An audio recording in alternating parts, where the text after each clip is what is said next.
about yourself?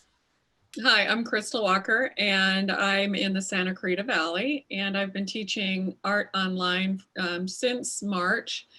And I started doing it with the Art Tree, which is very familiar in the valley here.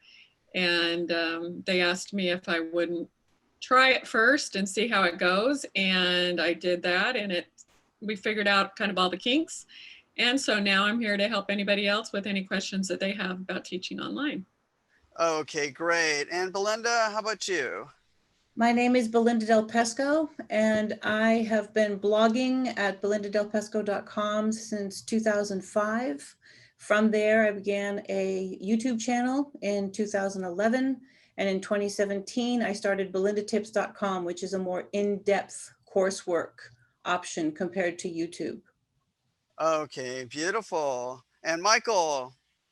I'm Michael Strauss. I am a professor of chemistry, actually, at the University of Vermont, retired about 22 years ago and started teaching drawing for the art department, and have been teaching drawing and some painting for the Honors College and UVM, the university.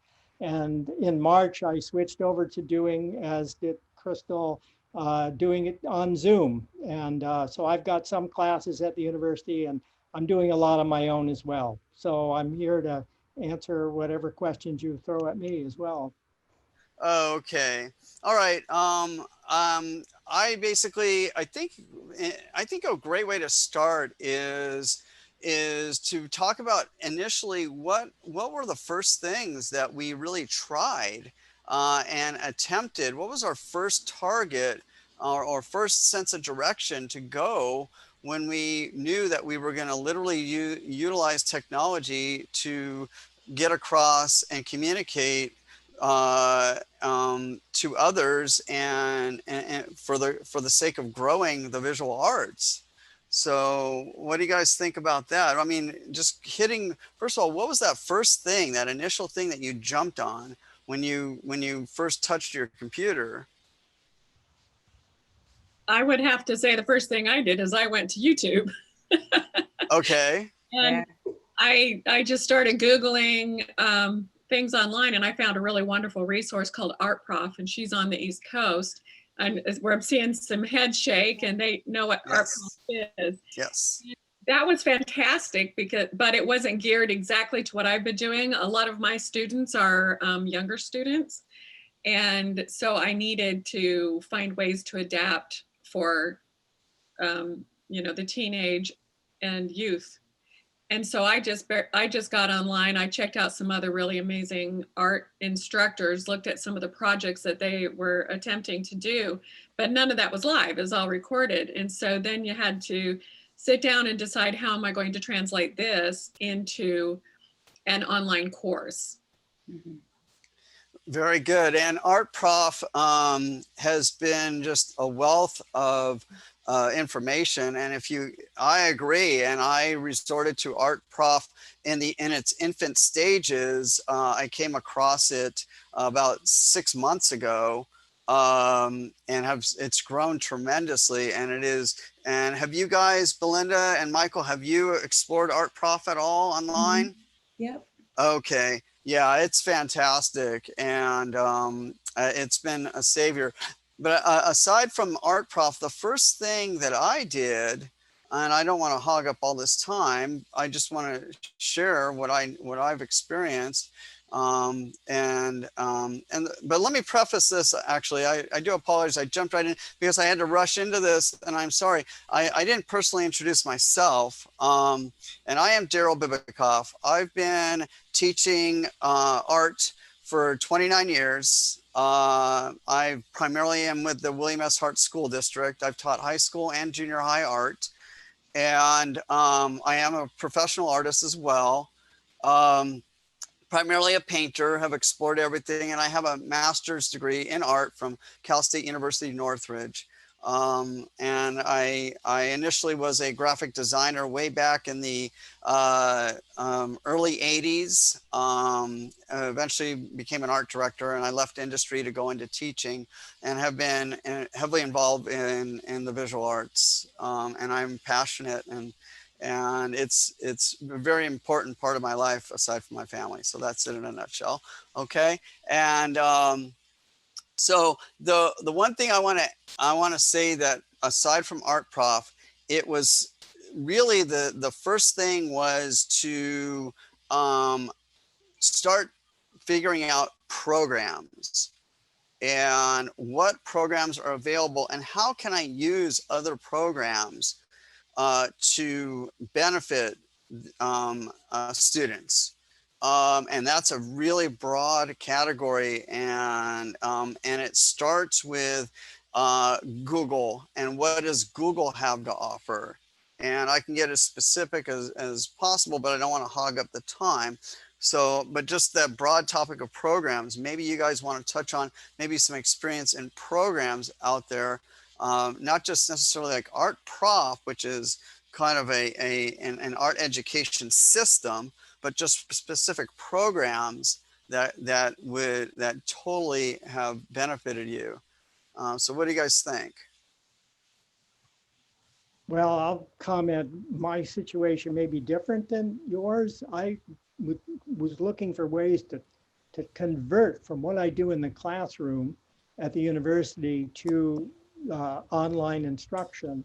And I go to Google, and for instance, next week we're doing gesture drawing. I'll have a model, and we will do gesture drawing. And I go to Google and find maybe 3 or 4 short YouTube clips, and I actually share these with students. We look at that on screen, then we do our drawing. And the biggest problem for me, and I think I want to bring this up to hear from my colleagues, both Chrystal and Belinda, is the technology that I need to use and that my students need to have in order to receive this information that I'm trying to get across. I mean, some of these people are using iPads and iPhones and laptops and desktops, and it depends very much on what they're using. You can't really do it with an iPhone. You can't do it well with an iPad. You need to have the technology and the skills to be able to receive that. And that's been a barrier in the beginning anyway, until the class begins to learn how that all works. The mute, the unmute, the video, all the rest of it, all the different controls we have so everybody can see everybody else. This was the big barrier for me to get past in March when I started doing this. And I'm happy to hear from my colleagues, Belinda and Chrystal, about technology and your experience of it when you started doing this. Obviously, you're certainly, Belinda, maybe Chrystal, you're way ahead of me on this, but why don't you share it now that we're being recorded? Go ahead, Chrystal. You're doing the live stuff. I'm doing recorded. Yeah, I know, but you know more than technology. So that, yeah, I just want to, I appreciate your feedback, Michael, on just concern for the technology itself. And so that makes a lot of sense. And so, yeah, we can definitely shift in that direction too. So yeah, go ahead, CK. Yeah, what I've done, I jumped in and I looked at the YouTube platforms, because YouTube does have a pretty good platform for sharing video, live streaming. You can do that. Facebook, you can do live streaming. Zoom, you can do live streaming or live. And I kind of looked at the different things with those, and I chose Zoom. Number one, because that was a platform that one of the studios I'm working with decided to use, and they needed someone to learn that. And so I jumped in, and I wouldn't say one is better than the other. It's just, get to know the tools that are available to you. Sure. Zoom, I really like for me because I can hook up 3 cameras, which is so nice. And it's real time. The only problem sometimes with Zoom is, like you said, you have to mute everybody, but those are all controls that you can do once you understand the platform and when you understand what kind of students. And it depends on what you're doing. If you're doing one-on-one teaching, the platform, it's perfect for that. When you're doing a classroom teaching, it's great because you can see everybody, but once you get beyond a certain number of students, your icons get smaller and smaller. And so I've found that I like to keep those classes 10 students is fabulous. I've had as many as 15, and that makes it a little more difficult. But I just think that's even being in a classroom setting where I've taught in classrooms with the school district, when you're in a, it's the same thing as being in class. You just have, make sure everybody understands respect, make sure everybody understands that they're not allowed to unmute until you invite them to, and have your rules in place. But then you're speaking, you're demonstrating, and then you're following along is how I generally do it. But Zoom, I think, has worked really great because, like you said, they have whiteboard. You can do screen share. So sometimes if I'm doing a particular artist that we're learning about, I can have a whole little folder full of Van Gogh or Matisse or whoever I want to work with. And we can do a little slideshow, which is great. And then we can move on to teaching. The only thing that's difficult is if your student on the other end is using their cell phone or iPad or computer. For them to share their work doesn't always work out really great. So what I've done to overcome that is, it got brought up earlier when we were discussing some things. I'll actually over the weekend, say if I have a 2 or 3 classes during the week with a certain group of students, then I've given them an email address that they can send me photos of their work. And then what's great is when I come back into the next class, I can pop that up either on whiteboard or I can have a copy, and then I can draw on top of their work, which I would never do in the real world, but I could do it in this sense, and they can see immediately, which is what they've been missing. They've been missing that immediate fix because you're not there. But now you can still do that. So you just have to learn how to work within the parameters of the program that you choose to use. Yeah, I But agree. net speed and capacity. And yeah, Belinda, do you have any input on that? No, I don't. I think that that was all very articulate. And I think that one thing that Michael referred to is that, and maybe people who are new to teaching online don't know this, is that if you want to describe to your audience of students which buttons to push to get to where they need to be on Zoom, it's going to be different on every device that they're on. Yeah. Same thing with YouTube. If I tell somebody in YouTube, the description box where all the supplies are listed is beneath the video window in the show more section. Getting to the show more section is going to vary depending on what device they're on. So in a way, you have to learn the system you're using inside and out and on multiple platforms in order to be really effective, to help guide your students to where they need to be. Absolutely. Yeah, go I would ahead. like to put in one more thing here, and that is, I don't know how big the monitors are that you're using, that you're looking at, but I went out when I started this and got two of these big giant monitors, and I put the class on one. So I can have as many as 30 people in there, and each square is really quite big. And if you use this pin video function of Zoom, you can make your student the whole screen, and they can hold their work up to the camera.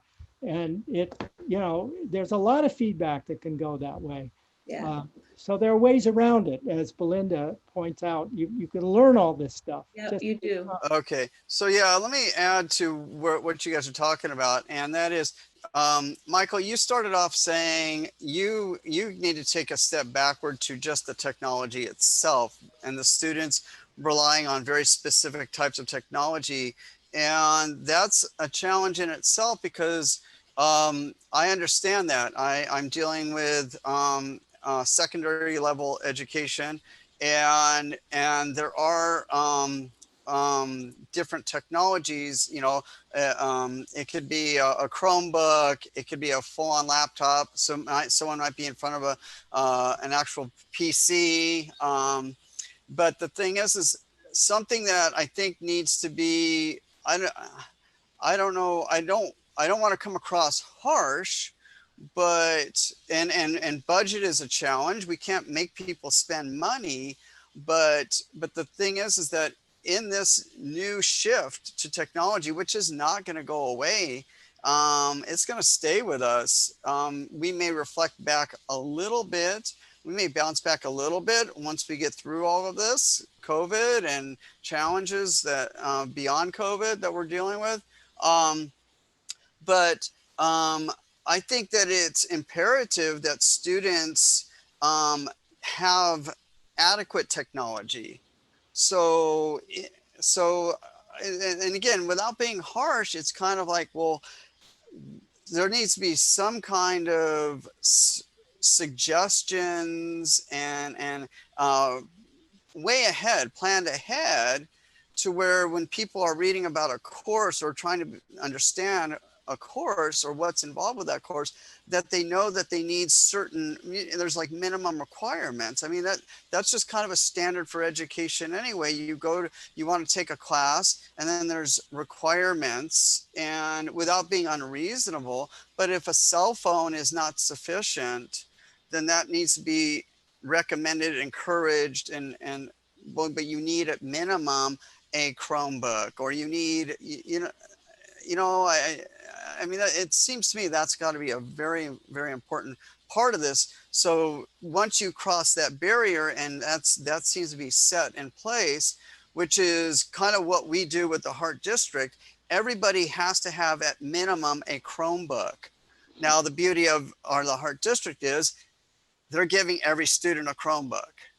Now, that's not necessarily possible in other means of teaching outside of a school district. But I think that needs to be kind of an emphasis. But it's challenging because you don't want to exclude people either. Right. And like in Michael's case, he's teaching worldwide. So you have different internet capacities. It's like that's an interesting conundrum, because you can't set that expectation because it doesn't exist in some places. I agree. I think that there should be no parameters given out to anybody, especially if you're on YouTube and 80% of your traffic is coming from third world countries. You can't tell them this is only going to work if you have this device. They're watching the tutorial videos on whatever they've got. And that's fine. Yeah. I mean, it's not the same as teaching in a classroom, Daryl. You know, you're teaching it at the Heart District, but if anybody that watches this is interested in teaching beyond the classroom and recording what they have to teach in art, and then putting that out there on YouTube or through private coursework, you don't need anything more than an iPhone to record, and your viewers need nothing more than an iPhone to view. You know, And I don't want to come across like it. I think it's mandating anything, but encouraging and suggestive recommendations. And so it never hurts to put something out there. I apologize. I'm not trying to say it's only this way. It's not black and white. I don't believe that entirely. In some cases you have to be a little more specific, but in many cases worldwide, I understand there's multiple devices, many ways, different ways technology is being handled throughout the world. But I just think it's really it's really important to encourage, recommend, suggest, and offer as much as you can when you go to teach. But you're not going to refuse people, but you need to kind of give this information out that this is a really good way to do it. I think you're coming from the aspect of teaching in the school systems, and I agree that there needs to be some uniformity, but we're going well outside just the school systems.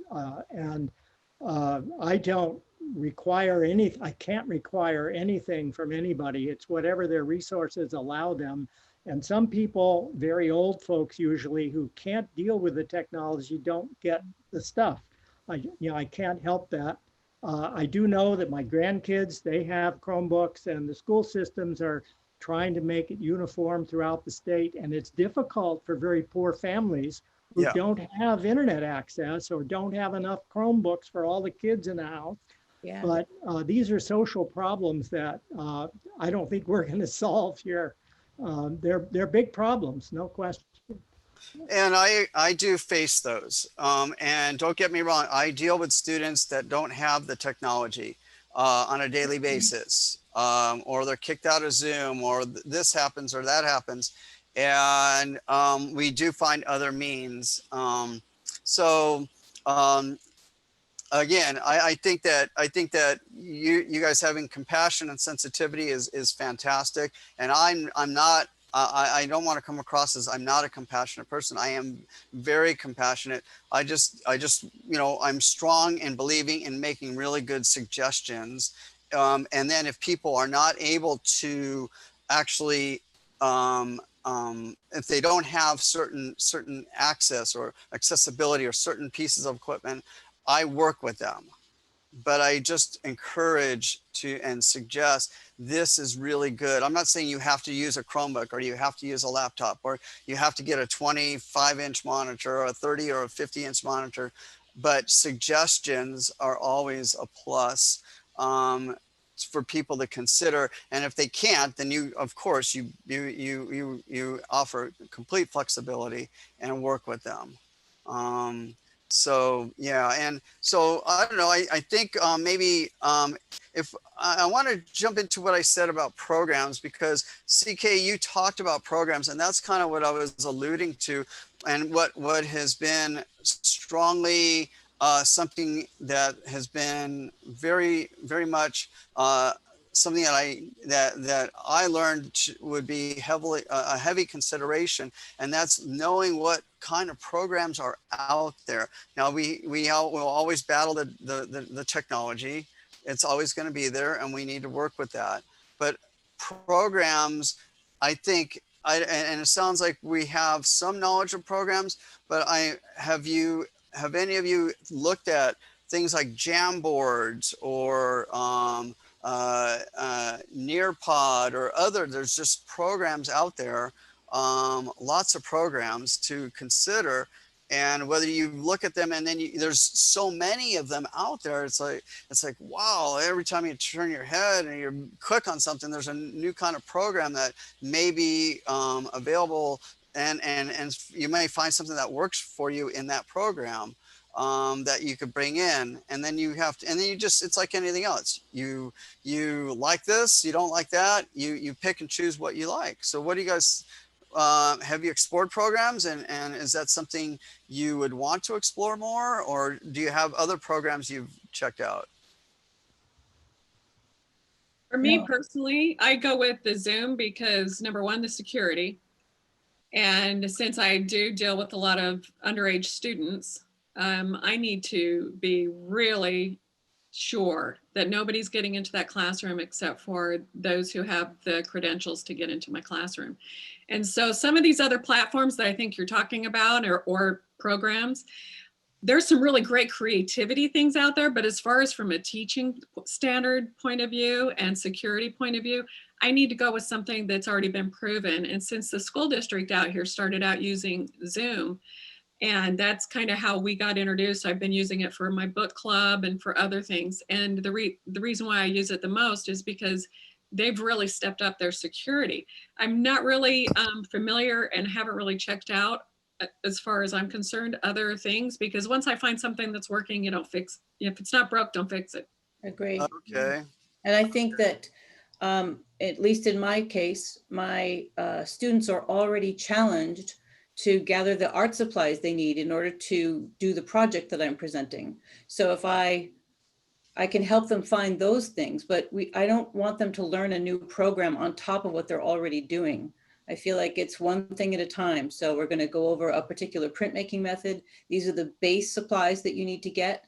And then we go over that in the tutorials. But to ask them to go learn another program because it would be a cool platform to have it on, I think in my case, would be overwhelming. They're already overwhelmed at locating and procuring the art supplies.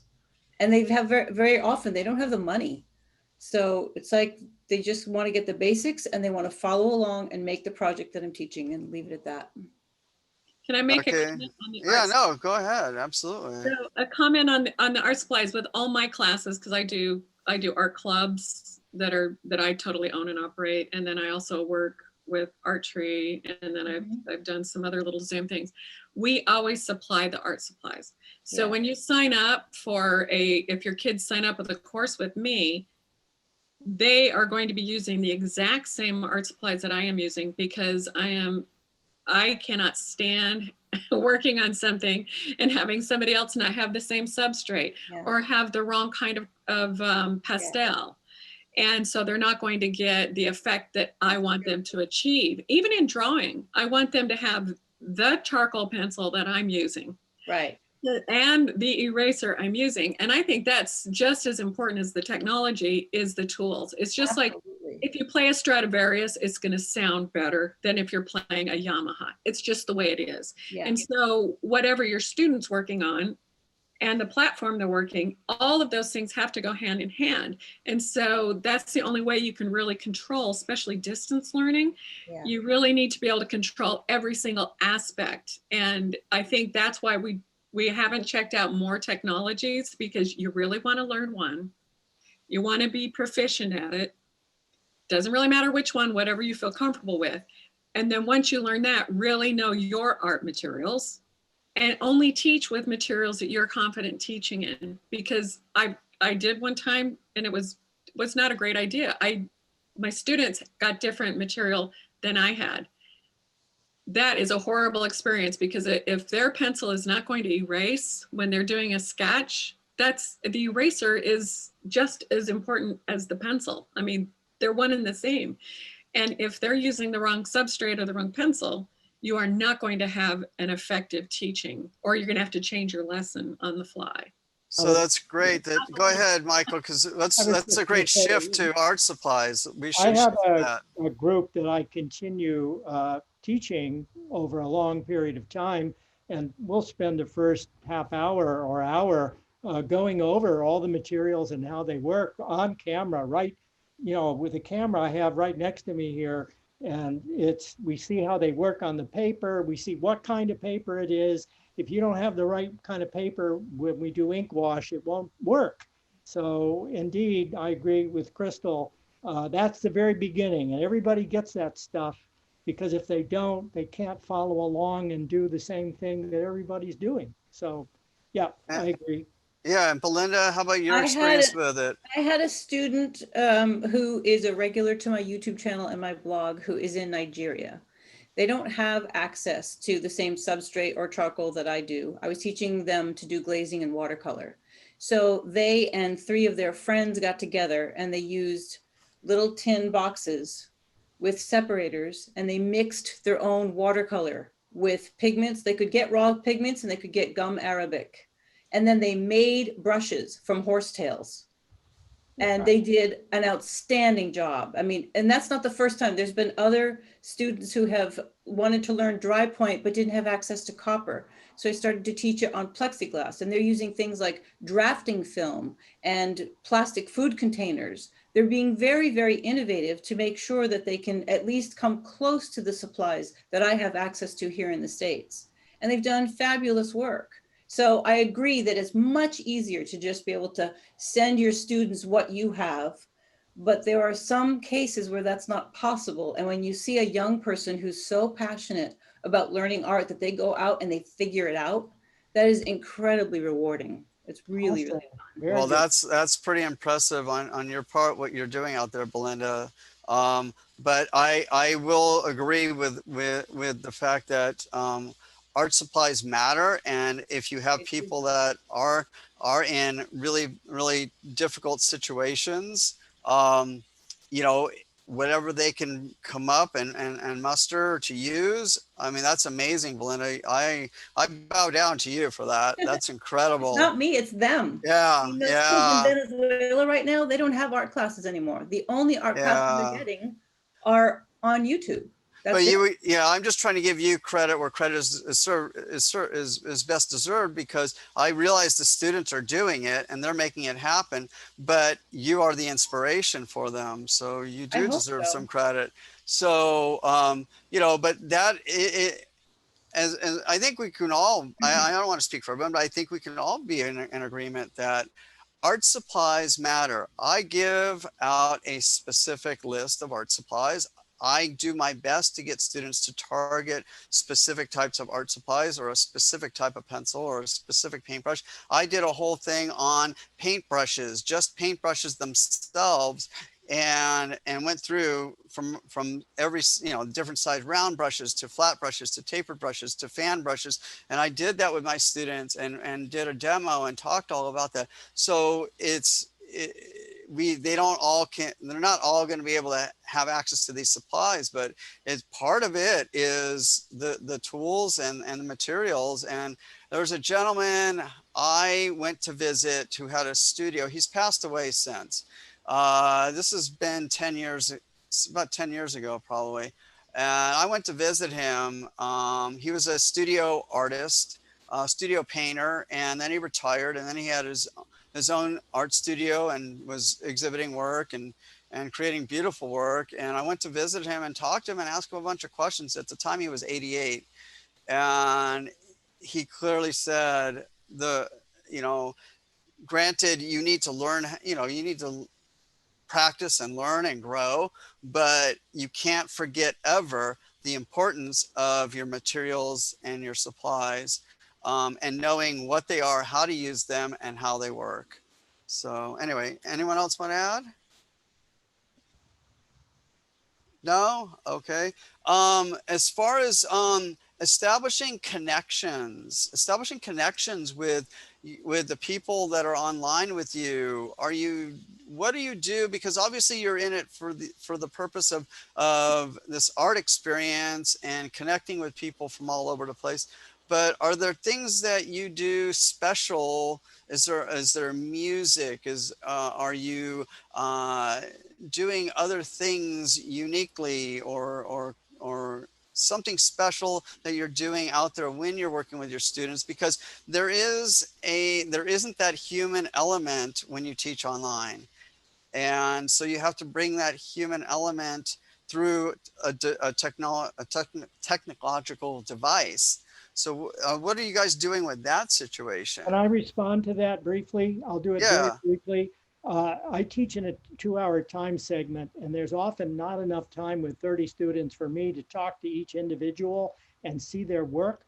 So after class, generally, I will get 10 to 15 emails with JPEGs and images, and I will respond to each one of those people with my thoughts about their work, and they will get back to me. So afterwards, there's a lot of email going back and forth, some phone conversations, but not too many.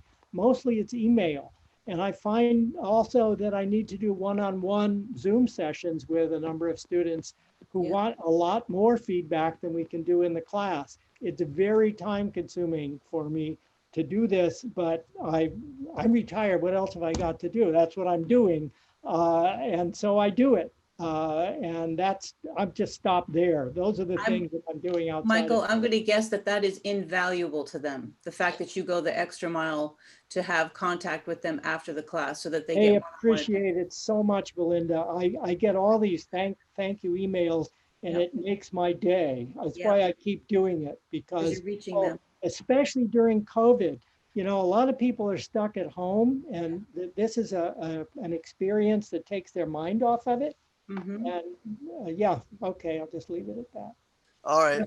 How about you? Belinda, CKAY, any thoughts on that? You want to say something, Chrystal? You go. All right. I would say that when I first started blogging, before blogging was popular, that was my biggest surprise, was the amount of community that came out of posting something, a how-to for a particular art method, and getting comments back from people who were either in the same category or were trying to learn it. It was automatically a huge expansion of my community, because art making is a solo endeavor. And all of a sudden, you're connecting with all these other artists who are also alone in their studios working. And that was incredibly rewarding. And when students asked for more than just the still pictures that I was posting of the process, that was part of the impetus to go to video and start posting on YouTube. And YouTube is a much bigger environment. And being in front of the camera, for anyone who's listening to this who has never been comfortable in front of the camera, I would like to suggest that you just get your phone, set it up on a tripod, and record yourself talking about how to do something. Don't share it with anybody. Just look at it yourself and figure out what your little ticks and twitches and how many times you say and sort of hone down what it is that you're saying using the best economy of words that you can get. And I bet that the very first video that you put up will be so successful, and that will fuel you to keep going, because you realize that you just connected with a bunch of other artists or wannabe artists, and you were encouraging to them, and you had an impact on their lives. And that is huge. And then from there, because I realized that YouTube and Google and Facebook and Instagram are somebody else's real estate, I go to great lengths to make sure that I collect their email address so that I have my own direct line to each of those students, because YouTube could change their algorithm overnight and I would lose access to half of my followers or my subscribers. And I want control over my relationship to each of those people that I've had dialogue with. So I think that it's very important that once you start to collect an audience, they become your friends. I've never met so many of the people that I send Christmas cards to every year. I want to know how to get in touch with them directly, so that should Facebook go away, or remember when Periscope was big, everybody was on Periscope, and then it just kind of fizzled out. So each of these online platforms that give you access to a bigger audience, use that platform to drive people back to your own real estate, which in my case is my blog. So nothing's going to happen to my blog because it's WordPress. I pay for the server, it's mine. So if I can drive the traffic back to the blog, I can get their email address, and then I can establish communication with them and ask them, what are you working on? What are you struggling with? What would you like to see next in the next post? What videos are you looking for? Which supplies would you like to talk about? Then it becomes a real dialogue, and it's very dynamic and rewarding, and it's just incredible. Beautiful. So I agree with you, Michael. I freaking love what Belinda has just said, because I agree. That's really fantastic. yeah, as another artist, we as teachers sometimes forget that we need that communication with our peers. Absolutely. And I just, we have a really small group that I was just invited to join, and it was this morning. So for 2 hours, there's a small group of us artists that we just Zoom and work on our art while we're Zooming. Nice. And so this is another thing that I want to pass on with some of my students, the older ones, with their parents' permission, is homework. So what they can do is that you can do group homework through Zoom, or just have the support of one another. It makes a huge difference because you need that connection. So with what Belinda said, which I love, is keeping track of all of those contacts. Yes. Now, not only have you developed your work network, you've got your student network, and you've built a friendship network with like-minded people, Yeah. which I believe we always are in short supply. And this is one of the reasons why actually COVID has been a huge blessing to me, because I'm very showy and outward if I'm on stage or on camera or something like that.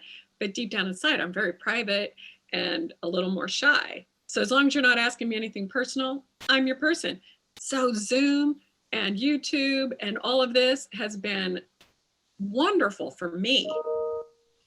Yeah, it's an opportunity for you to broadcast what it is that you do and who you are. Right. I also think that for some people, at least in my tribe of artists, many of them are over 40 and they have a hard time prioritizing getting to their art. So by doing what Michael is doing, where it's a set time, we're going to get together and we're going to draw the figure, and what you're doing, where we're all going to sit down and draw together, that adds an element of accountability. So Yeah, people who mean to draw, but they end up emptying the dishwasher or folding the laundry. It's like, no, we've got a date. You're going to make art, so get your art supplies out, and we're all going to gather around and we're going to do it together.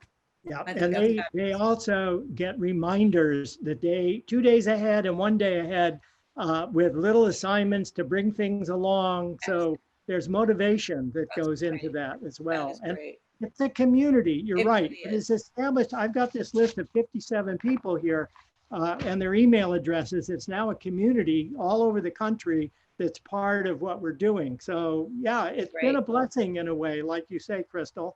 Wouldn't have believed it. Right. Well, and I've gotten to teach students all the way from, Oregon to wherever, they could live anywhere. Yeah. And that's something that you wouldn't normally have done. No, Now, Belinda's been ahead on the curve for a while because she got into blogging and all that, which I was too afraid to do all that stuff when it first came out. And so I had, you have to get over your fear, because guess what? Everybody loves learning. And if you're going to allow them and help them to get better at something, there's no fear there. There should be No. nothing to be afraid It's of. not about you. As soon Right. as you figure out that it's not about you, it's about them, you're Mhm. approaching it in a mindset of service. Right. Yes. So you can take your ego and your pride and your fears all out of it and just think about, what did I wish that I could learn how to do when I first started out? What was I missing? What could I not find? And then you start from there. And then your audience will start to give you feedback and tell you what it is they want more of or less of. I'm sure you guys both see that. yep. They're like, I'm struggling with this, or I really love that. So you can just keep a running tally of what it is that people are wanting to learn from you. And you don't even have to put a curriculum together because they provide it for you. Actually, yes, that's true. We often together talk about what we're going to do the following week, and they have input on what they need to focus on more. And it's a great way to be malleable in the design of what I we're doing. agree. Well, I think you guys brought up a really important word in listening to what you're saying, and that operative word is community. Mhm. And that's something that was really emphasized for us when we were going online, and it was to find ways of building community. And obviously, if you're working with people that are really passionate and they want to really learn art, you know, and it sounds like in your cases you deal with those with a lot of those kinds of people, um, and it's interesting because I deal with I'm not always dealing with students that want to be in my program. So building community. So the reason why I bring up that word community, building community is huge, and you guys are doing it. And I applaud you, and you should continue to do that. It really makes or breaks things, and it's a huge part of online learning. So no, very good, excellent. I read an article recently about how our generation grew up with broadcast television. So we had no control over what was coming at us through television. We just had to watch what was on when it was on. But our kids and grandkids have grown up with a completely different mindset, where the content creator that's out there putting their stuff out, they get to pick and choose. They don't have to watch anything they don't want to. They're growing up being able to choose what they find most engaging. So in a way, by broadcasting what it is that you do, you will only attract your own tribe. You'll only attract the people who want to see what you have to offer. And that is a wonderful shift. You're different, Daryl, because you've got a classroom and they don't have a choice sometimes of what it is that you're teaching and whether or not they want to be there. But for those of us that are teaching online to the world at large, they're only there because they want to be.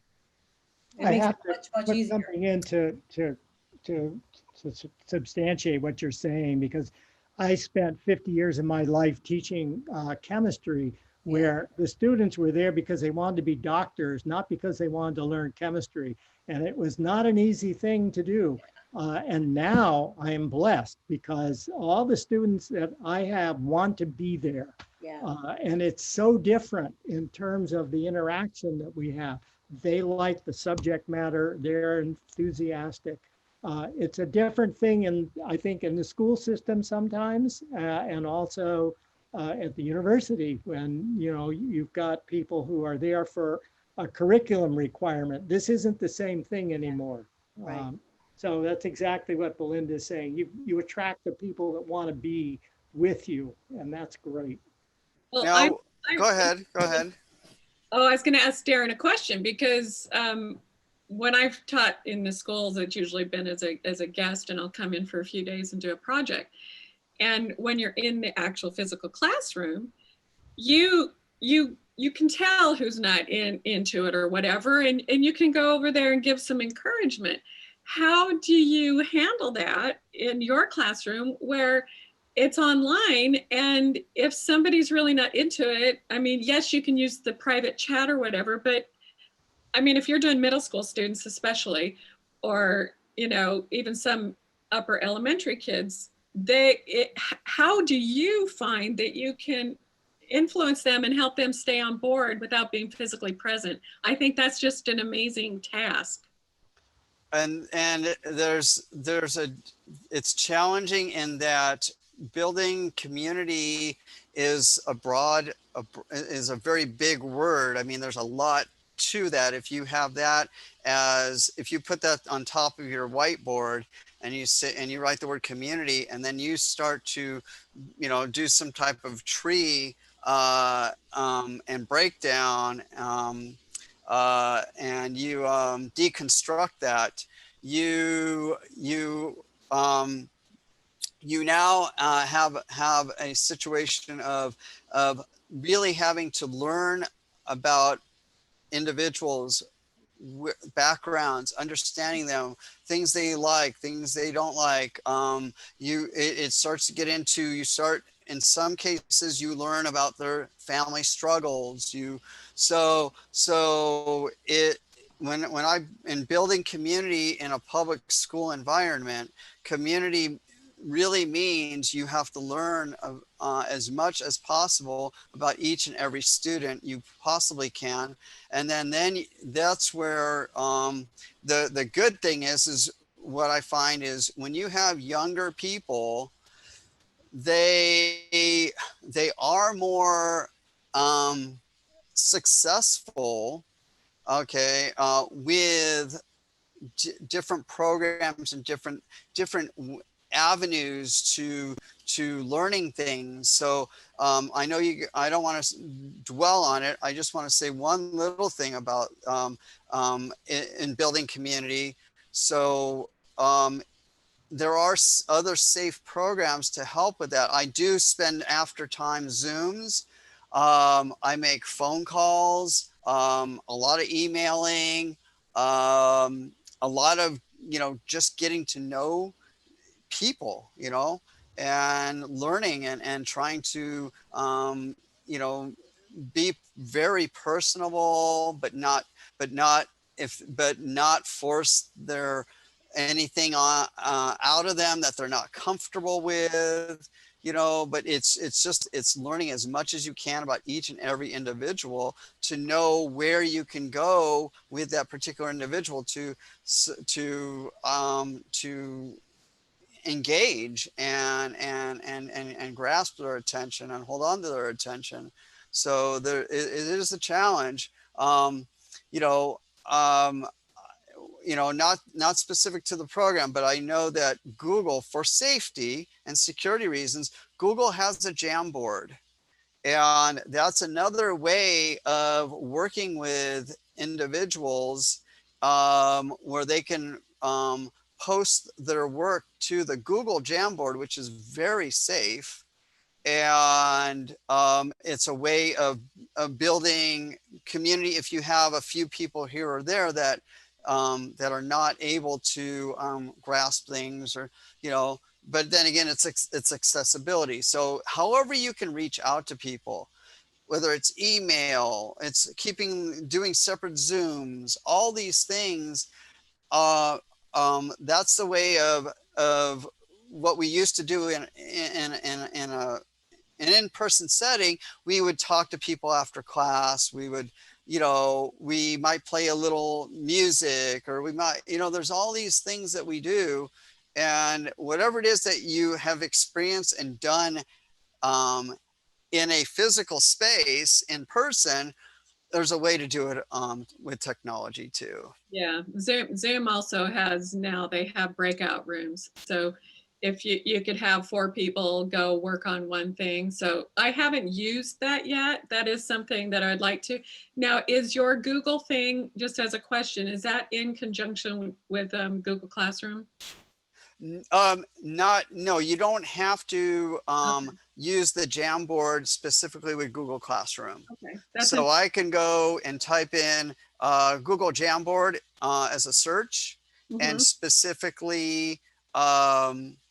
specifically bring that up. It's not specific to Google Classroom. Okay, Um, and so it is a completely separate thing.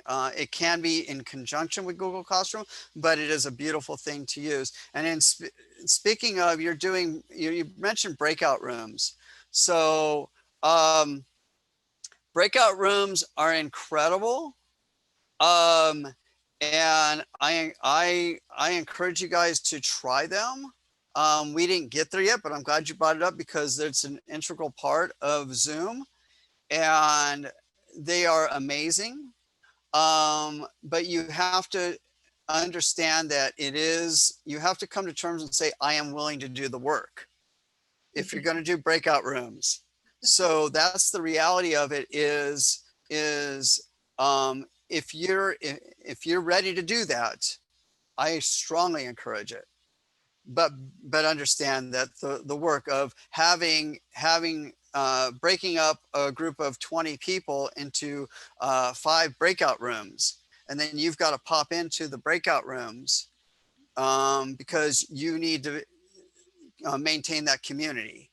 So right. then that's more on the individual instructor to make sure you're checking in on the breakout rooms and being a part of that.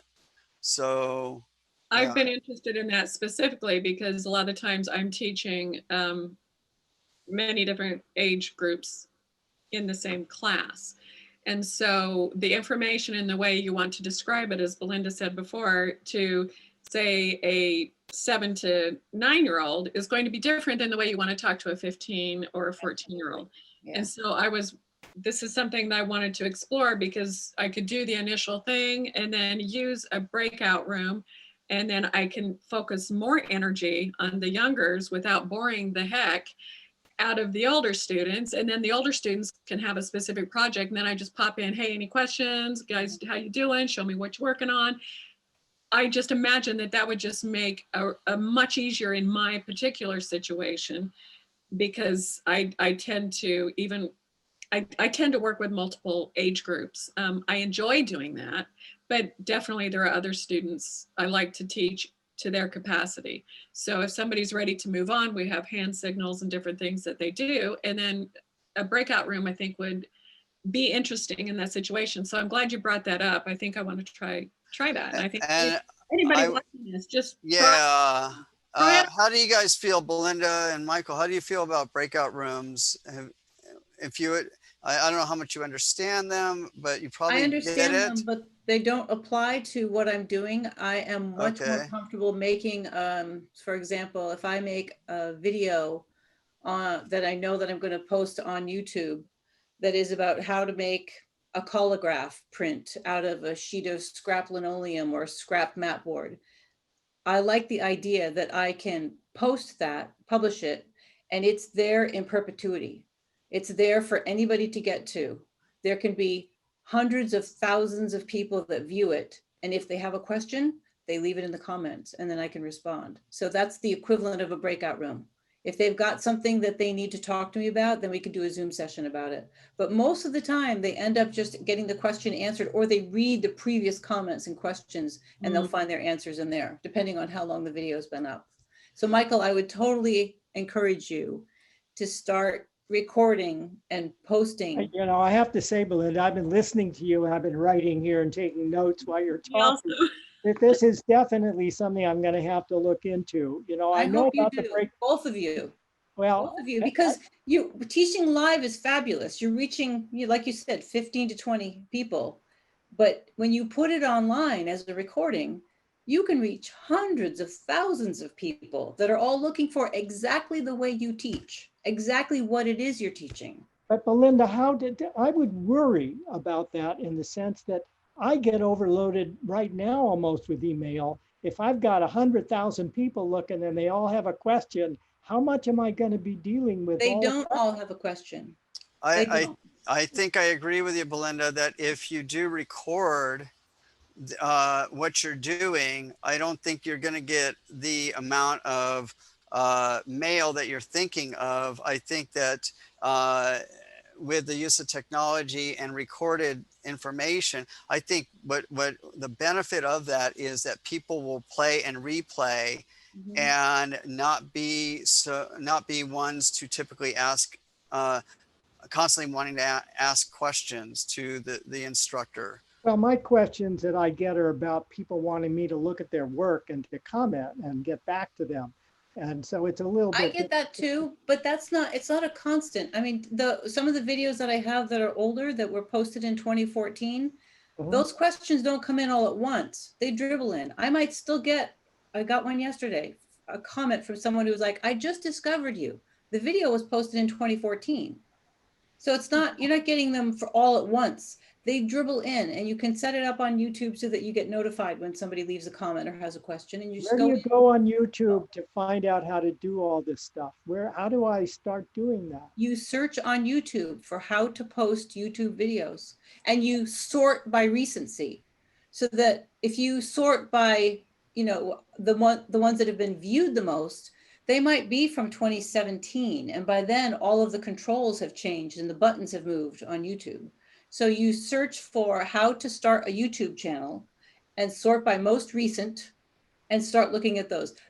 To be fair, there are some horrible tutorial videos about how to start a YouTube channel. Or can you surf me away from those, please? I mean, what you do is you go down and use the chat at the bottom of the screen, and she can give you some info. You call me. You call me on the phone, and we'll talk, or we'll Zoom about it. okay, And how do you guys feel about having chats going on while you're teaching?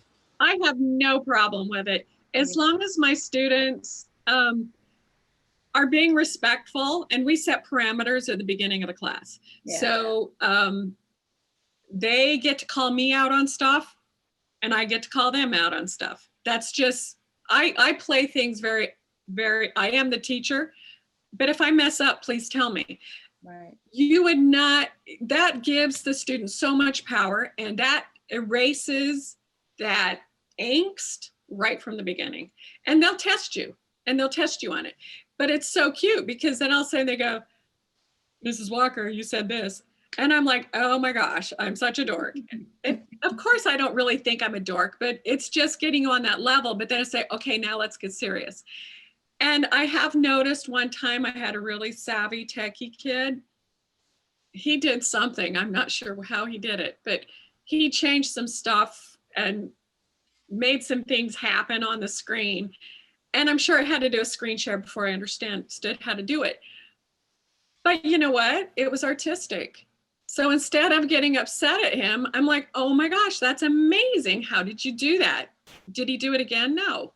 So a lot of that is just basic understanding your student. Like you said before, you were talking about knowing the background of your student and things like that. That's so important. And having the chat going, I recommend it, because I tell my students, while I am giving instruction, you are not to talk. If you're to use the chat for any questions, or you have to wait until I say, okay, now I can have your questions. But the thing is the chat, you can tell if two students are goofing around, or a couple of students.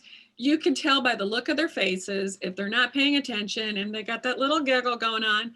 And then you can just let them know, excuse me, we're focusing on here. And that's the one thing I don't like, is you do have the private chat, and I'm not sure if you can disable private chat. I don't think you can on Zoom. That's the one thing I would ask Zoom to do, is if the moderator being able to nix the private chat. Are you paying for Zoom? Yes, I am. You're paying for the Zoom. Have you gone through all of the settings one at a time to learn all the settings? I have gone through the ones that have mostly applied for what I've needed to do. Like there are some, you can enable or disable screen share and different things like that. But I believe with Zoom, I don't think there's a specific disabling of the private chat. So if you have chat open, I think it's always everyone, and then they can also do private. Right, right. So, That's the thing I've missed. Yeah. I know, yeah, I want to just add here that, and I use the chat a little bit, but not that much, because I usually ask everybody every 10, 15 minutes if there's anything they need to say. But the other thing I do is have my iPhone right next to the laptop where I'm teaching, and I get email from students during class along with images. And so it's right next to me, right next to my screen. So I'm doing some emailing while class is going on, especially when they're working and I have a little extra time to do that. So it's another way to communicate in addition to the chat, which I don't always keep my eye on when I'm doing stuff. I've got to look down there on this little thing to make sure I'm seeing what people are saying. That's great. I think that's fabulous that you said in our earlier conversation before we started recording that you did none of this before. And now you've got all these big screens, and you got your iPhone, and you're broadcasting to 58 students. I think it's fabulous. Yeah, well, thank you. It's changed my life quite a bit, this whole thing. That's a good part of COVID. I agree. I don't think I'd have as many students if COVID wasn't here, because people are stuck at home with not much to do sometimes. And also, I'm not charging. I'm offering all this free because I don't need the money. So I have a feeling that a lot of students who don't have a lot of funds are jumping onto this train also. And that's a beautiful thing. That's amazing. That's an incredible thing you're doing. So the sense I get is that you basically, all of you guys aren't bothered by using chat. And it's something you've accepted, and just make sure that you monitor and watch carefully. Is that the consensus?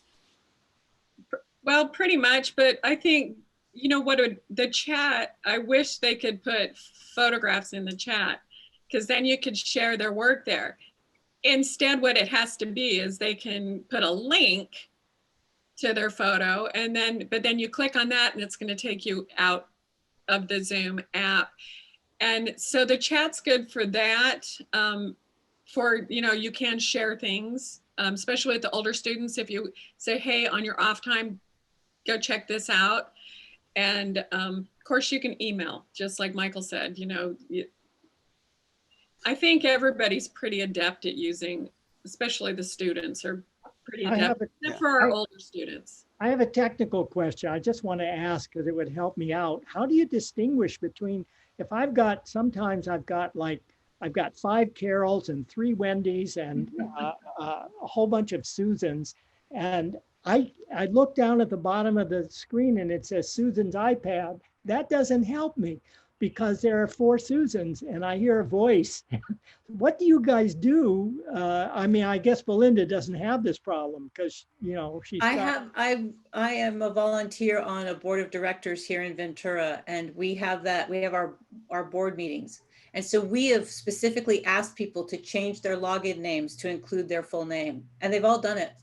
Oh, that is exactly what we require students to do. We need to know your full name, and it needs to be really visible, and with whatever platform you're using. Yeah, I didn't know who Pookie Duke was, in the board. Yeah, it's fun, and it's nice to comment and tell them you got some enjoyment out of it. But we would prefer that you change that for the class, please. Yeah. And they may not know how to do it, but you can walk them through it. Well, even during your live Zoom, you can actually change your name tag during your Zoom meeting. So if you do have a problem, you can just say, hey, any volunteer to change your name, please. I see. Okay, good. Yeah, it's important. It's really important.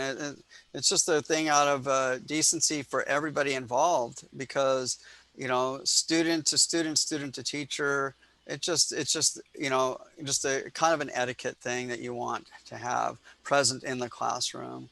Right. So I will encourage you guys to explore at least, not to say do a million programs, but explore the Google Jamboard because it's very safe, and posting imagery to the Google Jamboard, and you have the ability to type and have dialogue. So I don't know if there's limits as to if artwork is if they're big files. I'm not sure what kind of limits you would have, but something to consider to help you along with that. And I just want to ask you, and I think we probably, unless is there something specific you guys want to talk about that each individually? Is there something individual from that we haven't touched on, or is there anything that you guys want to explore just briefly before we put closure to this?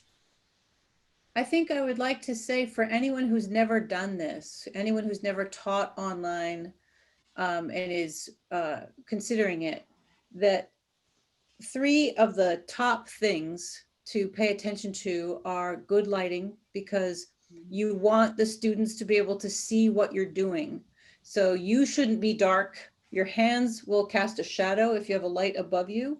So you have to be careful and use multiple lights. I have a light here that I love.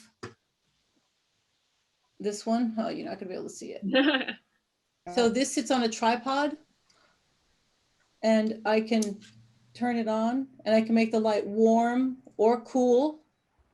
So it's very handy to put a couple of these on either side of my hands if I'm doing a top-down view. The first probably 20 videos that I did on YouTube, I had the camera next to me, and you can read in the comments how much people hated it. They all want the top-down view. So I would say get good lighting, figure out a way to put your camera up above your hands, and make sure that you have good audio. It's very important that people can hear you. All right. Anyone And else? I will add something to this as well. One thing that changed my teaching dramatically, I gotta hold it up. I don't know whether you have this, but I have this fantastic camera which has zoom on it. I can go in and out up to 10 times. I can orient towards my easel, or I can orient it down towards the page below me here. And it has 10 different color combinations. I don't use them, I use regular, but you can make black and white, or you can make color, or you can do all these other things with it. It's my students bought this for me, and the reason they did is because I'm not charging them. So they sent me gift certificates to Amazon, and I bought 2 of these cameras, and they're amazing devices. It's just changed how I'm teaching. That's so great. Yeah. What is Very it, what is nice. it called, Michael? This is called, let me read it on the back here. Have to get it so I can see it. That's a great thing. Yeah. VZR is what it says on the Okay. back. Let me look in the front and see. Because I would rather use that than my cell phone or my iPad. Oh, yeah, this is an amazing device. 'Cause I've hit my head on my iPad before. I do Wait a too. minute. Here it is. It's IPEVO, IPEVO. And it only costs a couple of $100. You can get a $79 version, which I do have also, but it's not anywhere near as good as this thing. Oh, yeah, thank you. That's fantastic. That's a great thing. Yeah, it'll change the way, I mean, I can actually, let me show you, if you got just 1 second here. Oh, I'd love to see. I would love I to see can that. change the camera to put it on because it's now on. So here's a piece, you can see my hand here. Yeah. When I'm doing ink wash, this is an ink wash. That's I can do beautiful. it right on camera right here, and they can work along with me when we're doing this. Right, so, and the color that it gives are pretty good. You know, these are just some things that we've been doing in class. That's great. And you've only got 1 light source on that right now, and it still shows the colors accurately. Right, I haven't got the light turned on, but there is a light that goes with it. Now the light is on, and now the light is off. Yeah, right? that's great. So, Very nice. Okay, I just wanted you to. Thank you. Thank you, Mike. Yeah, that was great. Beautiful. You know, on Facebook, everybody got very accustomed to the recipes, the quick little recipes, and they called it hands and pans. Because you would just see the hands and the pans, and they'd whip a few things together, and all of a sudden you've got this, delicious apple pie. And people have gotten so accustomed to those because they all go viral that they want their art lessons in a hands and pans style too. So you can't shoot from the side. And when you shoot top down, they want it to be close enough and well lit, like a hands and pans video. But what you have is perfect. That's perfect for that. Awesome. I lighting and as the artist, having appropriate lighting, and I don't have all my lights on currently, so because I had to rush in here. So but lighting and the cameras, all the technical equipment I've got, it's a flex line with a camera that I use and move around, that I can, get real close to artwork on. So having a flex, it's not really a tripod, but it's a clamp with a flex line and you can buy them in different lengths and clamp them, which is good if you're needing to have things that are portable, that you could take with you if you are not always teaching in one location. So maybe considering that, but if you're not going to be leaving from, if you're staying put and in one location, then having, like Michael, that incredible equipment that you have. But I know that for me, I'm going to have to be moving back and forth from classroom to studio at home. And so I'm continuing to work on that. So if you're ever in a place where you're going to be mobile and having to instruct, you may want to start considering what equipment do I need that warrants, or is quality and good equipment that is for somebody who has to be able to go to different destinations to teach at times. So I'm throwing that out there. Anything else? I would also add that if someone is thinking about doing this and they've never done it before, you are going to kind of suck at it when you first get started. You're going to be nervous and you're going to forget to smile and you're going to get tongue-tied. And the only way to get better at it is to just keep doing it. You can go to any popular YouTuber and go back in time and look at their first YouTube videos, and you'll see it on mine too, in my channel. The first videos are choky and nervous and not quite sure what I'm supposed to say. And then as you get more savvy and more comfortable with it, and it's like the same thing for live teaching, you get more at ease because you realize that it's not about you, it's about your student. So if anybody out there is thinking about teaching online and they're thinking, oh my gosh, I can't possibly do it. Yes, you can. All you need is a phone and a tripod, and that's it. If you don't have good light, sit in front of a nice bright window, pick your time, notice when your light is the brightest in a window, and sit there and have the natural light be your light, and put your phone up and just practice. And you don't have to publish it at first, just watch it a few times and then delete and re-record and delete and re-record until you get the hang of it. That's all it takes. Hey, Belinda, you didn't get a chance to talk about like video editing, which when you are doing a video presentation, that is super important. Do you have any pointers on video editing? When I first started, I had iMovie on my Macintosh computer. And so I used iMovie to edit the first couple of videos I did back in 2014. And then around 2017, I bought Premiere Pro Elements, which is like the big editing software that the professionals use, but it's the baby version of it. And that was a big learning curve, but it gave me tons more options in terms of being able to put text across the bottom of the screen and being able to point to things that were important. I could add a lot more overlays and the quality of the video was better.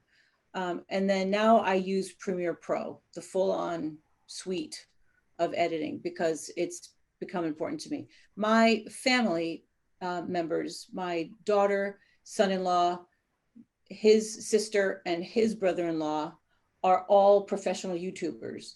So I came into YouTube kicking and screaming because I thought, I have a blog the blog's good enough. And they're like, no, you're teaching art. You got to have your hands moving. You got to have people see what you're doing with the materials in your hands and what you're creating. You got to get on video. So the first couple of videos that I did were horrible, but I've left them up because I want people to see that with a little practice, you will get better. Okay, I have a question, Yeah, Belinda. go ahead. I really am curious. Copyright issues. In my classes, I often show, like the Khan Academy has a lot of these teaser videos that are 6-8 minutes long, where they go into museums and we're looking at art. I couldn't incorporate those into my YouTube video, could I? Because that's copyrighted material. You can, as long as you're not monetizing your video. So when you set up the video, there's a tiny little checkbox that says monetize this. What And does you that basically mean? it means that you get paid when people watch your video. Oh, all right. Because you know the little ads that roll across the bottom of the screen?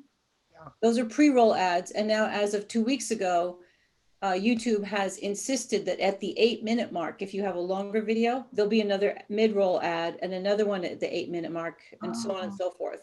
And so based on how many people watch your videos, you get paid. But if you're going to check that monetize box, you have to own everything on the video. It has to be your footage, you talking, your music, unless you have a licensing agreement with a music supplier. I have found over time that people don't want music. They find it too distracting. They don't want anything but voice and visuals. Okay. I have used music on mine before, and they've pulled one of my videos before, even though it was my music and I am a member of ASCAP. But if anybody thinks, oh, that can't be your own music, you don't do that, they can flag it, and then it can take a couple of weeks to get your video back up, because they'll want proof that you own the rights to it. Yeah, so if you're going to monetize, just make sure that you own everything you're showing. But if you have video where you want to include a segment of a Khan Academy piece, you just don't monetize that video and you can post it. Well, I don't monetize anything because I'm not trying to make money, so it won't be an issue for me. Okay, then you don't have to worry about it. Yeah. Okay, great. All right. Do you feel do you feel like this in terms of just an overall review of getting 4 people together in a Zoom in this to discuss this topic, and did you find this was really valuable? I mean, it was the 3 of you guys seem to have some commonality, and I learned a lot from you guys. I have a very specific direction I have to go, because I have the guidelines from the state, the district, and my administration. So what I do and how I do things is there's overlap, but there's a lot of different things I deal with uniquely because of working specifically with the William S. Hart School District.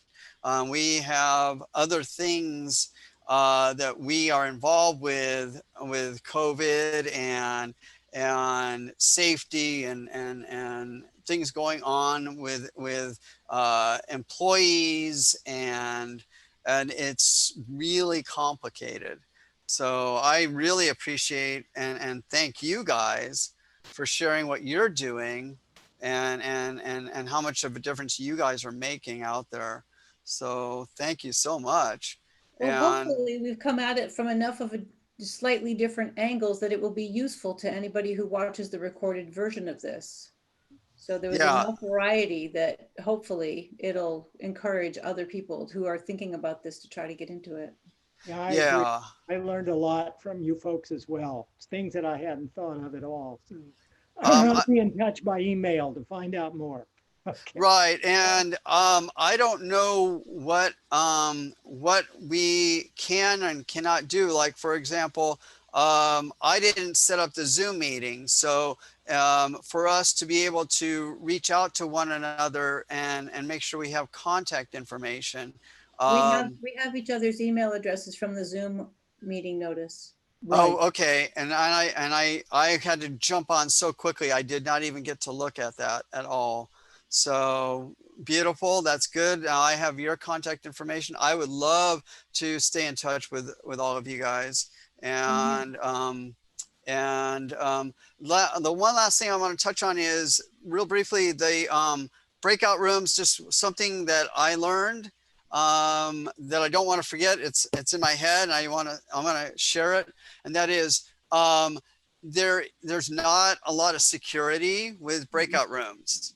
So very short breakout rooms, you know, a couple minutes, 3 minutes, keep them very brief so that you only give your students the just enough time to do what they need to do. And then you stop those breakout rooms. You don't want them for extended periods of time. They want to be very brief. And so they're beautiful, they're amazing.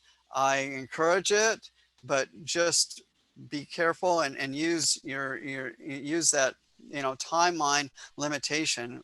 Very, very important. So let me get clear on that, because I was interested in breakout rooms. So while they're in a breakout room, can somebody else could come into that room? People, it's amazing. People somehow manage to break into Zoom randomly, and they could be anywhere. You know, it all comes down to learning all the settings as much as possible and really understand all the settings thoroughly. But more importantly, if you put 4 people together, the biggest concern is putting four or 5 people together in a breakout room, and you happen to be with a different breakout room checking in, and then they're by themselves, and there's something inappropriate just happened and you missed it. So that's why I'm saying really make the time periods short and concise so that they don't really have time to do things they shouldn't be doing. And I connect that to the days when I used to teach black and white photography in a dark room. Only giving them the time necessary in that dark room. Now, if you're dealing with adults, I mean, obviously anything can happen, but you know, I would think that you'd have a better chance with adults than with youth. And but yeah, you have to really watch the time factor very carefully, depending on the age group you have, and if indeed their group you're working with warrants doing breakout rooms, you know. Right. So thank you. Anyway, yeah. So is there anything else? I mean, we could go on for quite a long time. I don't want to rush it. It's 7:15 out here. I've got some other Zoom things scheduled, so I'm going to have to head out soon. Yeah. Just keep creating, everybody. Yeah. Yeah. Thank you guys, and my deepest apologies. And thank you for your patience. Oh, absolutely. Thank you so much. All right, you guys take care now.